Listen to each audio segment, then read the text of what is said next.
লাগিব কিন্তু তাৰ মাজত যদি আমি কিছুমান যিটো আমাৰ ইছলামিক কালচাৰ আছে এই ইছলামিক কালচাৰ মতেতো আমি চলিব লাগিব কিন্তু কিছুমান হিন্দুস্তানী নিয়ম আছে আমাৰ ভাৰতবৰ্ষৰ সেই ভাৰতবৰ্ষৰ নিয়ম অনুযায়ী আমি চলিব লাগিব এই আজি আমি পতাকা সন্মানিত পতাকাখন আগত লৈছোঁ আমাৰ ছাৰে কৈছে যে আজি স্বাধীনতা দিৱস হয় যাক য়মে আজাদী বুলি কোৱা হৈছে 15 আগষ্টৰ দিনটোক য়মে আজাদী আৰু 26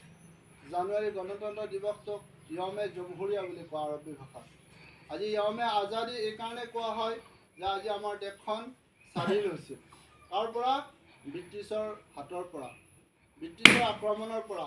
আজি দেশখন স্বাধীন হওঁতে এই দেশখন স্বাধীন হওঁতে বহুত ত্যাগ বহুত কষ্ট বহুত মুজাহিদা স্বীকাৰ কৰিছিল কোনে আমাৰ মুছলমানসকলৰ অৰিহণা আছে মুছলমানসকলৰ অৰিহণা আছে আজি মুছলমানসকলৰ অৰিহণা কেনেকুৱা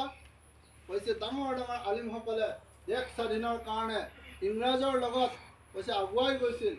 ব্ৰিটিছৰ যুদ্ধ আগুৱাই গৈছিল যাৰ বিনিময়ত তেওঁলোক মৃত্যু আঁকোৱালি ল'বলগীয়া হৈছিল এই দেশ স্বাধীনৰ কাৰণে আজি আমি দেশত এটা আৰাম সুকুনৰ জিন্দগী পাইছোঁ আজি এই দেশত আমি সকলোৱে নিজৰ ধৰ্ম লৈ পেলাই কাম কৰিব পাৰিছোঁ এই দেশ সংখ্যাগৰিষ্ঠ দেশ হয় এই দেশ সকলো জাতি ধৰ্ম বৰ্ণ নিৰ্বিশেষে কাম কৰিব পাৰিব সকলোৱে নিজ নিজ ধৰ্মৰ ওপৰত চলিব পাৰিব ইয়াতে হিন্দুস্তান বুলি হিন্দুস্তানী কানুন হৈছে নচলিব ইয়াত সকলো চাই মুছলমান চাই হিন্দু চাই বুদ্ধ চাই খ্ৰীষ্ট সকলোৱে কি কৰিব পাৰিব বসতি কৰিব পাৰিব সকলোৱে নিজ নিজ ধৰ্মৰ ওপৰত চলাই নিব পাৰিব কৈছে এই দেশখন সংখ্যাগৰিষ্ঠ দেশ হয় এই দেশখন কৈছে আমলৰ দেশ হয় শান্তিৰ দেশ হয় আজি আমি এই ভাৰতবৰ্ষক আমি আমাৰ জন্মভূমি হিচাপে আমি আঁকোৱালি লৈ পেলাই আমি কি কৰিব লাগিব জীৱন যাপন কৰিব লাগিব এই পতাকাখনক আমি সকলোৱে সন্মান দিব লাগিব এই পতাকাখনৰ কৈছে যি 3টা ৰং আছে এই 3টা ৰঙৰ তাৎপৰ্য আছে মই মাদ্ৰাছাতো কৈ আহিছোঁ এই পতাকাখন যেতিয়া বনাই 3টা ৰঙৰে এজনে আমাৰ মুছলমান মহিলাই কি কৰিছিল এই পতাকাখন বনাই পেলাই কি কৰিছিল তাত সংবিধানত গৃহীত কৰিছিল আৰু গৃহীতত সাতজনীয়া এটা দল আছিল কমিটি আছিল সেই 7জনীয়া কমিটিত আমাৰ মুছলমানৰ ওলমাসকল আছিল সেই ওলমাসকলে কি স্বীকৃতি দিছিল সকলোৱে বাকী যিমান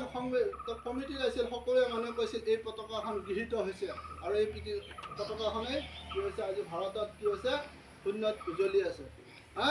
আজি ভাৰতত শূন্যত উজ্বলি আছে কৈছে আমাৰ কাৰণে কৰ্তব্য আজি আমাৰ কাৰণে বেছি অধিকাৰ আজি মুছলমানৰ কাৰণে বেছি অধিকাৰ যাৰ বিনিময়ত আজি মুছলমান ওলমাসকল কি হৈছিল শ্বহীদ হৈ গৈছিল আজি দাৰুল দেওবন্দ মাদ্ৰাছা এছিয়া মহাদেশৰ ভিতৰত সৰ্বপ্ৰথম মাদ্ৰাছা যি দাৰুল দেওবন্দ মাদ্ৰাছাৰ নেতৃত্বত আজি আমাৰ মাদ্ৰাছাৰ চিলেবাছবিলাক মাদ্ৰাছাৰ নীতি নিয়মবিলাক চলি আছে আজি আমাৰ মাদ্ৰাছাত পঢ়িছোঁ কাৰ নেতৃত্বত আমাৰ এটা মেইন গুৰি হৈছে দাৰুল দেওবন্দ মাদ্ৰাছা সেই দাৰুল দেওবন্দ মাদ্ৰাছাই কি কৰিছিল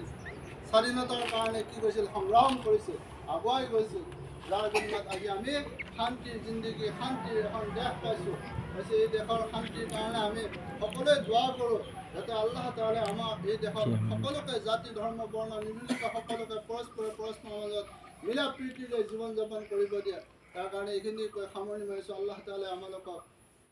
শান্তি সুকুনৰ জিন্দগী দান কৰক আমিন আমিন আল্লাহুম্মা